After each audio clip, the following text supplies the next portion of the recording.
할렐루야, 반갑습니다. 우리 숭실레 랩런트를 한 주 동안 평안하셨습니까?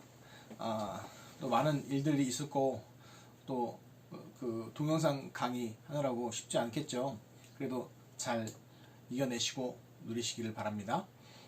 이제 우리 현장 보고 메시지 사과할 텐데 우리 랩런트를 2020년 또 대학 수련회 때 주셨던 영적 타임, 영적 서밋 자세, 영적 서밋 그릇 잘 준비해서 응답 받으시기 바라고, 하나님께서 그 2020년 그 응답들을 주실 것입니다. 그래서 어떻게 보면 지금이 가장 레번트들이 좋을 때예요. 성경에 보면 있는 자는 받아서 더 풍성함을 누리고 없는 자는 있는 것도 빼앗긴다고 되어 있거든요. 근데 그게 보면서 더 그렇다는 것을 느끼게 됩니다. 왜냐하면 우리가 지금 어떻게 보면 신앙생활이가 쉽지가 않아요. 만나지 못하니까 원격으로 얘기하니까 있는 사람들은요 더 하나님께 집중하고 누릴 수 있는데, 없는 사람들은 무너지기 시작하거든요. 그래서 말씀 때는 모이기를 패하는 시대가 온다는데 정말 맞는 것 같습니다. 그래서 우리 랩런트들 개인의 영적 정말 이 리듬, 영적 서밋 타임, 영적 서밋 그릇, 영적 서밋 자세 누리는 중요한 축복의 응답들 누리시기를 예수 이름으로 축원드립니다. 우리 사도신경으로 신앙 고백 드리시겠습니다. 전능하사 천지를 만드신 하나님 아버지를 내가 믿사오며 그 외아들 우리 주 예수 그리스도를 믿사오니 이는 성령으로 잉태하사 동정녀 마리아에게 나시고 본디오 빌라도에게 고난을 받으사 십자가에 못 박혀 죽으시고 장사한 지 사흘 만에 죽은 자 가운데서 다시 살아나시며 하늘에 오르사 전능하신 하나님 우편에 앉아 계시다가 저희로서 산자와 죽은 자를 심판하러 오시리라. 성령을 믿사오며 거룩한 공예와 성도가 서로 교통하는 것과 죄를 사하여 주시는 것과 몸이 다시 사는 것과 영원히 사는 것을 믿사옵나이다. 아멘. 오늘은 현장 보고 메시지 사과 2강, 이제 네 번째 시간으로 2강 새로운 생명입니다. 고린도후서 5장 17절에 그런즉 누구든지 그리스도 안에 있으면 새로운 피조물이라 이전 것은 지나갔으니 보라 새 것이 되었도다 했습니다. 요한복음 1장 12절에는 영접하는 자 곧 그 이름을 믿는 자들에게는 하나님의 자녀되는 권세를 주셨으니 됐습니다. 이 말씀의 응답들을 누리시고, 정말 작년에 원담 메시지가 이거였잖아요. 옛틀 깨고 새틀 세우는 그 응답들 누리셨고, 그래서 그리스도 안에 있으면 새로운 피조물입니다. 날마다 새롭고 날마다 죽고 날마다 새로운 응답들 누리시기 바랍니다. 그래서요 2020년 시작할 때 되었던 것들, 생각했던 것들 안 되는 거 너무나 많잖아요. 근데 그것이 안 돼도 포기하는 것이 아니라 새로운 방법을, 새로운 하나님의 인도를 알고 새로운 피조물이기 때문에 또 새롭게 도전하는 응답들을 누리시기 바랍니다. 첫 번째, 주 예수님을 영접하는 것은 생명을 갖게 되는 것이요 성령의 내주와 인도를 받는 것을 의미한다. 이게 너무 중요한 거예요. 그러니까 생명과는 어떤 생명이에요? 영적인 생명을 얻고 성령의 내주와 인도받는 것이 너무나 중요하죠. 대부분 신앙생활 안 되는 이유가 뭐냐? 성령의 내주의 축복과 인도를 못 받으니까 어렵고 문제되는 거야. 그럼 더 정확히 표현하면 성령의 내주와 인도를 하나님이 하는데 그거를 말씀 따라 못 가니까 인도 받지 못하니까 어떻게 될까요? 퀴즈, 3초 퀴즈.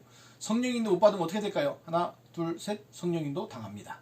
자, 이 생명은 그러면 언제부터 잃어버렸는가? 창세기 3장의 그 사건이죠. 그래서 하나님 떠난 사건으로 발미암아 사단에게 속아서 4가지 거짓말에 속아서 정령 죽지 아니라 너희가 그것을 먹는 너희 눈이 밝아져 하늘의 것이 되어 선을 알게 될 줄을 하나님이 아시면, 그 마음이 들어가면서 사람에게 뭐가 들어왔어요? 내가 하나님 되겠다는 욕심이 들어갔죠.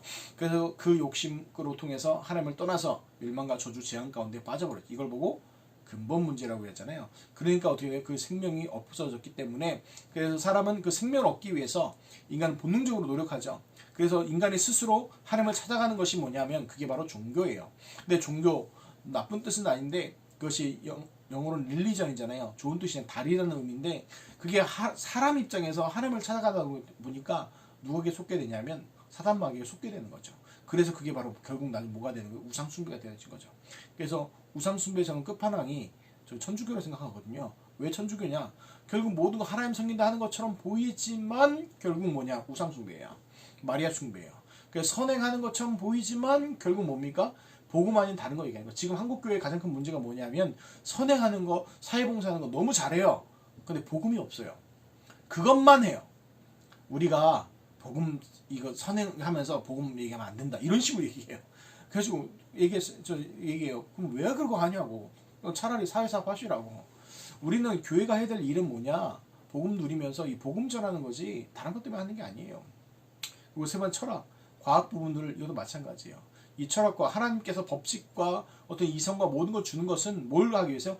복음 깨닫기 위해서 우리 사람에게 이성을 주신 것이지 다른 것 때문에 주신 게 아니에요. 그러면 과학적인 거 뭐죠? 만물 속에다가 이 법칙을 만드신 창조주가 계시다는 걸 알게 하기 위해서 그런 것들을 넣어놨는데 그걸 사람들이 다 놓치고 있는 거예요. 그럼 세 번째, 그럼 성령 내주는 무엇인가? 로마서 8장 2절에 보면 이는 그리스도 예수 안에 있는 생명의 성령의 법이 죄와 사망의 권한을 해방했음이라고 말씀하고 있습니다. 성령 내주는 다른 게 아니에요. 몸이 떨리고 갑자기 랄랄라 쌀랄라 하는 게 그게 성령 내주가 아니라 예수 그리스도를 깨닫게 하시는 것이 그게 바로 성령의 역사예요. 그래서 그 성령의 역사가 뭡니까? 예수 그리스도 복음을 깨닫기 때문에 생명의 성령의 법이 죄와 사망의 권한을 해방했다라고 말씀하고 있는 거예요. 그럼 성령의 인도는 뭘까요? 요한복음 10장 26절에 보니까 보혜사 곧 아버지께서 내 이름으로 보낸 성령 그가 너희에게 모든 것을 가르치고 내가 너희에게 말한 모든 것을 생각나게 하라고 했어요. 성령 인도. 어떤 분이 성령 인도하니까 이거 얘기하더라고요. 네. 이게 성령 인도라고 하는 분이 계시는데 물론 구약에 이제 하나님의 인도를 뜻을 알기 위해서 제비뽑기도 했습니다만 근데 그것이 성령 인도가 아니에요. 우리가 말하는 성령 인도는 뭐냐? 하나님의 말씀 인도 받는 거예요. 보혜사 곧 아버지께서 내 이름 보이 성령 그가 너에게 모든 가르치고 생각나게 하신다고 그랬잖아요. 어디에 통해서요? 말씀을 통해서요. 그래서 우리 렘넌트들이 중요한 게 예배예요. 주일날 말씀을 통해서 주일 목사님을 통해서 주시는 말씀 그걸 통해서 깨닫게 하시고 인도받는 거예요. 근데 대부분 근데 성도들이 보면 말씀으로 나는 나라는 거예요. 근데 우리 렘넌트들 대학 렘넌트가 거의 마지막 시기인데 가장 중요한 게 있어요. 대학 새하에 나기 전에 하나님의 말씀, 성령 인도 받는 중요한 맛을 보고 그 응답들을 체험하고 가야 돼요. 세상에 나가면 나가면 되겠죠. 그러다 무너지는 사람들을 수도 없이 봤습니다. 그리고 한 10년, 20년 방황하다가 나중에 이제 40대, 50대 돼서 천부여 의지 없어 손들고 옵니다. 이런 사람들이요. 너무 많이 봤어요. 근데 그분들의 특징은 뭐냐? 구원은 받아요. 그리고 가정복음만 응답 받는 경우들도 있어요. 그런데 세계복음만은 요원해요. 근데 우리 렘넌트들 왜 자꾸 얘기하냐? 2만 대학 살리고 정말 세계복음에 쓰임 받으려면 렘넌트 때 준비되어지고 렘넌트 때 결단하고 우리 헌신해야 돼요. 그 응답들 누리시기 바랍니다. 자, 그러면 우리가 다섯 번째 생명을 갖게 되는 변하는 것인데 무엇이 변하냐? 다른 게 아니라 영의 상태가 변해져요. 요한복음 8장 44절에 너희는 너희 아비 마귀에 났다는 마귀와 사단의 자녀에서 요한 1서 3장 2절에 보면 사랑하는 자들아 우리가 지금은 하나님의 자녀라 돼 있어요. 하나님의 자녀로 바뀌어졌어요. 그래서 영의 상태가 완전 바뀌는 거예요. 우리가 어떨 때요 질병 걸린 분들이 간절히 죽을 병 걸린 분들이 하나님 낫게 해주세요. 근데요 안 낫고 돌아가신 경우도 있어요. 근데 그거는 육신적인 변한 게 아니라 영이 바뀐 거예요. 영이 하나님의 자녀로서 영원한 생명과 근혜가 바뀌어진 거예요. 두 번째 혼의 마음 상태가 바뀌어요. 로마서 6장 17절에 보니까 본래 죄의 종이었다고 그랬어요. 사단과 마귀에 묶여서 죄의 종, 원죄의 종, 그 종이었는데 로마서 6장 22절에는 죄로부터 해방되고 하나님께 종이 되었다고 말씀하고 있어요. 이제 뭐가 되는 거예요? 혼 마음의 상태가 죄의 종이 아니라 하나님의 종, 하나님의 자녀로 바뀌어지는 거예요.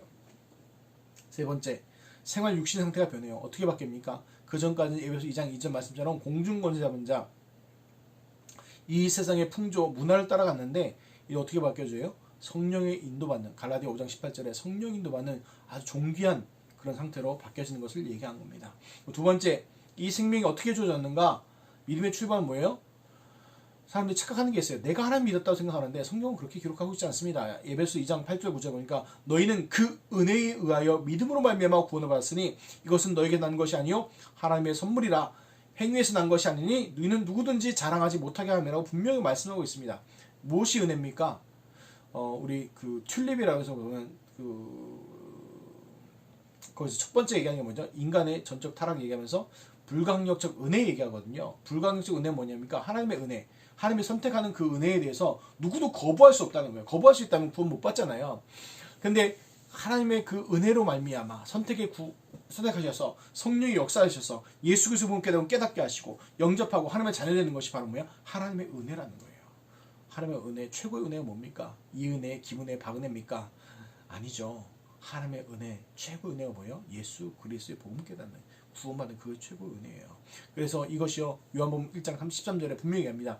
이는 혈통으로나 육적으로나 사람의 뜻으로 나지 아니하고 오직 하나님께서 난 자들이라고 분명히 합니다. 믿음의 출발은 뭐예요? 사람 쪽에서 아니라 하나님이 우리를 뭐 하신 거 찾아오신 거예요.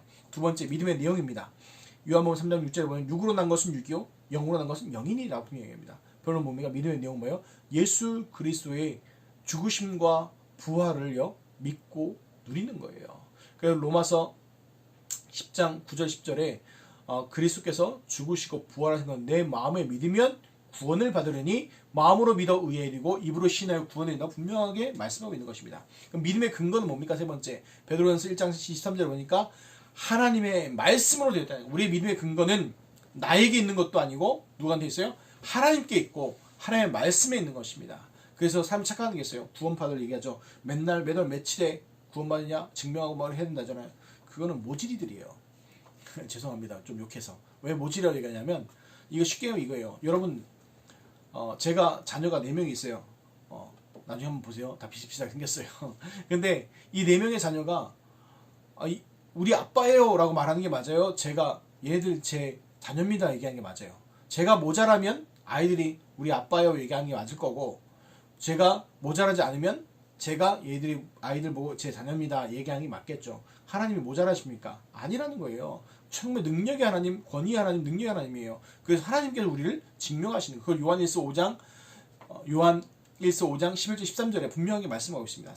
세 번째, 그럼 생명 가진 자가 어떻게 성장하는가? 첫 번째 거듭나야 돼요. 왜 거듭나야 되냐? 분명히 창세기 1장 20절 보면 우리가 하나님의 형상으로 창조되었고 에베소 2장 1절 보니까 하나님을 떠나서 멸망과 조롱에 빠져 있다가 요한복음 3장 3절에 보니까 거듭나야 된다고 말을 하고 있는 거예요. 거듭나는 것은 우리가 born again이라고 하잖아요. 그럼 어떻게 거듭나는 겁니까? 니고데모가 물어보잖아요. 어떻게 엄마 뱃속에 다시 들어갔다 나와야 됩니까? 라고 그러니까 예수님 뭐래요? 엄마 뱃속에 들어갔다 나올 수도 없고 다시 들어갔다 나올 수도 없고 들어갔다 나온다 할지라도 안 된다는 거예요. 그럼 뭘 얘기하는 겁니까? 그거는요. 우리가 요한복음 3장의 내용을 쭉 읽어보면 알 수 있는 게 우리가 하나님의 어떤 생물이나 과학 속에도 하나님을 믿을 수 있는 걸 넣어놨거든요. 그 중에 하나가 뭐냐면 잉태하는 거예요. 잉태하는 것도 바뀌어져요. 무슨 얘기냐? 난자의 생애를 보면요. 생물학자들 얘기합니다. 난자 자체가 바로 한 생명이 돼요. 한 주기를 살다 가요. 한 달에 한 주기를 갖고 태어나고 또 살다가 죽어서 몸 밖으로 벌어지잖아요. 그거 살다 간다는 거예요. 그런데 특수한 사건이 벌어지면 어떻게 돼요? 이게 쉬운 말로 정자가 들어와서 난자에 들어가면 어떻게 돼요? 수성체가 되어서 그때부터 뭐예요? 세포 분열이 일어나고 새로운 생명으로 생성돼서 나중에 장수에서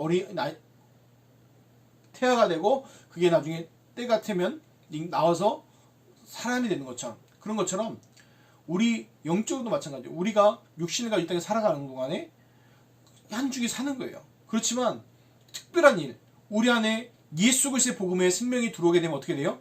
새로운 삶이 바뀌어진다는 거예요. 그게 바로 뭐예요? 거듭나는 그걸 얘기하는 거예요. 그래서 하나님께서 우리 생물이나 이런 것 속에다가 하나님 믿을 수밖에 없는 것들을 다 영적으로 넣어놨어요. 그래서 핑계하지 못하는 거예요.